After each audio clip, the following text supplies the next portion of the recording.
ऐसा है कि बीएड वालों के केस में स्पष्ट कुछ होना चाहिए कि स्थिति क्या है। देखिए, आप लोगों ने माननीय सर्वोच्च न्यायालय का जो आदेश देखा होगा, पेज 45 में के अंतिम पैरा में स्पष्ट लिखा हुआ है कि राजस्थान गवर्नमेंट ने बीएड अभ्यर्थियों से आवेदन नहीं लिया, उनको रोक दिया आवेदन देने से। ये गलत हुआ क्योंकि उस समय एनसीटीई का जो गाइडलाइंस था वो प्रभावी था, और जब तक गाइडलाइन प्रभावी है तब तक उसको मानना राज्य सरकार को था।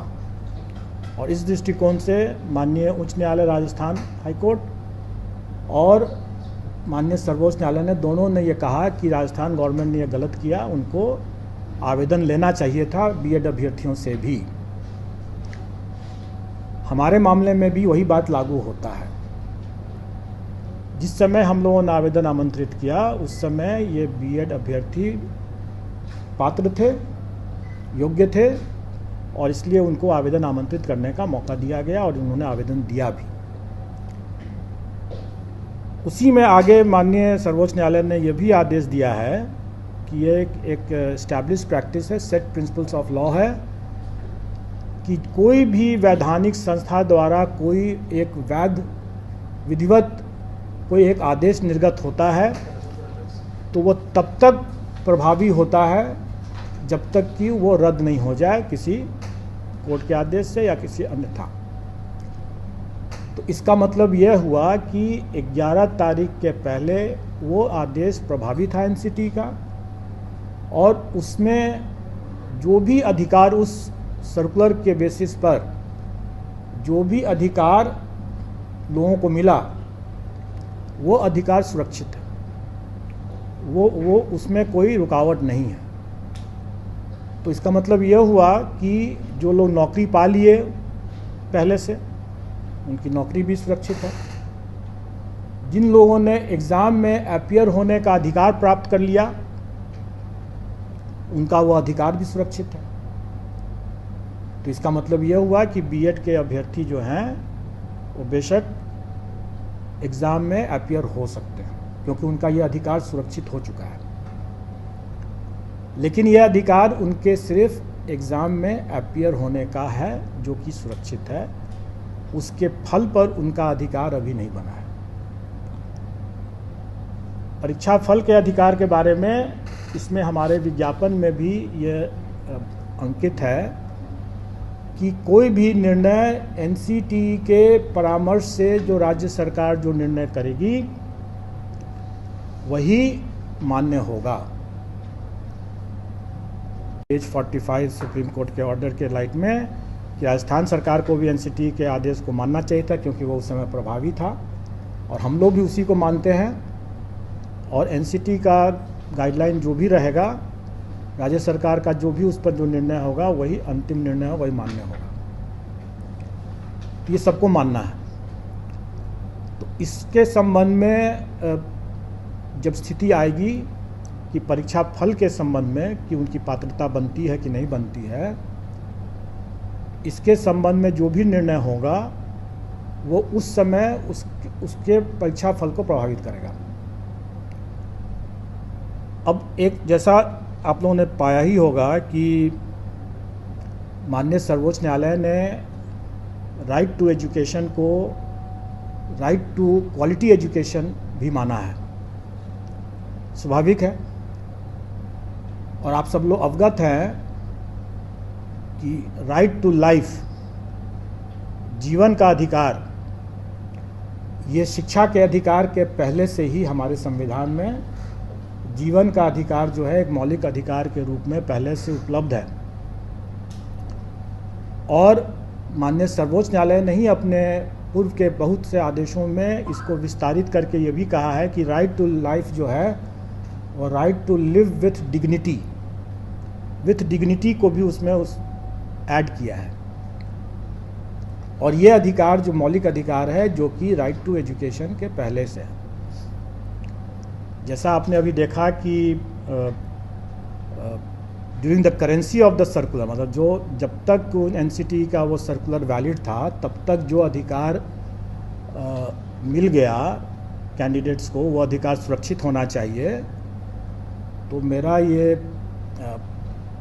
व्यक्तिगत ओपिनियन है, अभिमत है कि जीवन का अधिकार जो उन्हें मिला कि हम बीएड करके ब्रिज कोर्स के रास्ते से हम अपने इस अधिकार का पालन कर पाएंगे, इसकी पूर्ति कर पाएंगे, अपना आजीविका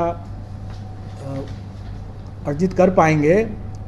ये अधिकार जो मुझे मिला, ये अधिकार वर्तमान में शायद उसका हनन हो जा रहा है। तो अगर कोई अभ्यर्थी, मैं नहीं जानता हूँ कि वो कितना सही है कि नहीं है सही है, लेकिन अगर कोई अभ्यर्थी अगर इन सब बिंदुओं को या अपने विधि परामर्श लेकर के अगर अपना कोई दावा या पुनर्याचिका अगर माननीय सर्वोच्च न्यायालय में दायर करते हैं, तो हमें उसके फलाफल के लिए प्रतीक्षा करना पड़ेगा और उसके फलाफल से ही प्रभावित होगा उनका परीक्षा फल। तो इसका मतलब यह हुआ कि अभ्यर्थी क्या अपना लीगल रिकोर्स लेते हैं, क्या एनसीटीई आदेश करती है या क्या राज्य सरकार अध्यादेश या वगैरह वगैरह जो भी लेकर के आती है, उससे उसका परीक्षा फल प्रभावित हो सकता है और हम उसका बिल्कुल अनुपालन करेंगे। अब तब ये प्रश्न आप लोगों के मन में जरूर उठता होगा कि जब इतना संशय है तो फिर अभी परीक्षा को क्यों नहीं टाल दिया जाए। स्वाभाविक है, ये सबके मन में ये सवाल उठेगा और इसका उत्तर भी माननीय सर्वोच्च न्यायालय के इसी आदेश में छुपा हुआ है। माननीय सर्वोच्च न्यायालय ने ये अपने पेज 35 से 36 में ये कहा कि जब आपके पास में डिप्लोमाधारी पर्याप्त संख्या में उपलब्ध थे तो आपको बीएड के साथ, ब्रिज कोर्स के साथ उसको अलाउ करने का कोई औचित्य नहीं था। ये साफ साफ उसमें लिखा हुआ है कि, और इसी कारण से भी यह रद्द हुआ है क्योंकि आपको याद होगा, जानकारी होगी कि केवीएस ने शिक्षकों की कमी के कारण से यह प्रस्ताव दिया था, यह अनुरोध किया था, जिसको एनसीटी ने मान लिया। लेकिन राजस्थान के मामले में सुप्रीम कोर्ट की यह तीखी टिप्पणी है कि जब आपके पास में वहाँ पर पर्याप्त संख्या में अभ्यर्थी मौजूद थे डिप्लोमाधारी, तब फिर यह ब्रिज कोर्स करके बीएड को शामिल करने का क्या औचित्य है। अगर हम यही कहें कि हमारे पास जब पर्याप्त संख्या में डिप्लोमाधारी अभ्यर्थी उपलब्ध हैं तो परीक्षा को स्थगित करने का क्या औचित्य है, तब तो क्या हम ये माननीय न्यायालय का मानना नहीं माना जाएगा कि हम जानबूझ करके, जबकि माननीय सर्वोच्च न्यायालय ने कह दिया साफ साफ कि आपके बीएड अभ्यर्थी नहीं एलिजिबल हैं इसके लिए, तब उनके लिए आपकी प्रतीक्षा रहते हुए आपने डिप्लोमाधारी के अधिकार का क्यों हनन किया। इसलिए हम डिप्लोमाधारी के अधिकार का हनन नहीं करेंगे, माननीय सर्वोच्च न्यायालय के अवमानना का भागी नहीं बनेंगे। माननीय सर्वोच्च न्यायालय ने जिस तीखी टिप्पणी को अपना आधार बनाया है, हम उसी तीखी टिप्पणी के आलोक में ये कहेंगे कि हम परीक्षा को नहीं टालेंगे। हम डिप्लोमाधारी हमारे पास पर्याप्त संख्या में हैं, 3,80,000 से ज़्यादा हमारे डिप्लोमाधारी प्राथमिक शिक्षक के लिए अभ्यर्थी हैं। कई ऐसे बीएड वाले भी हैं जो कि डिप्लोमा भी प्राप्त किए होंगे लेकिन उन्होंने शायद अपना बीएड ही लिखा होगा। हमारी वैकेंसी से, रिक्ति से 5 गुना ज़्यादा अभ्यर्थी मौजूद हैं। हम कभी भी इसको इग्नोर नहीं कर सकते हैं, इस तथ्य को, खास करके माननीय सर्वोच्च न्यायालय के इस तीखी टिप्पणी के आलोक में, और हम इसको परीक्षा को कोई पोस्टपोन नहीं करेंगे जब वो पात्र होंगे।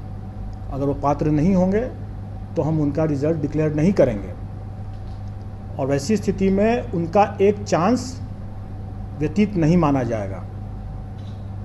क्योंकि एक ये भी संशय था लोगों के मन में कि अगर हम एग्ज़ाम दे देते हैं और मेरा एक चांस बेकार चला जाएगा, आप मेरा रिज़ल्ट नहीं देंगे। जब हम रिज़ल्ट ही नहीं देंगे तो हम उनका एक चांस भी नहीं मानेंगे। लेकिन ये तब की स्थिति में है जबकि उनको कोई संशय रहता है, जैसे मुझे भी अभी संशय है कि पात्र हैं कि नहीं हैं, या क्या वो लीगल रिकॉर्ड्स लेते हैं। लेकिन अगर ये क्लियर अगर हो जाता है और उसके बावजूद जानते बूझते अगर वो अपीयर होते हैं, तब उसको हम उनके चांस को व्यतीत मानेंगे। जैसे कि हम लोगों ने अपीयर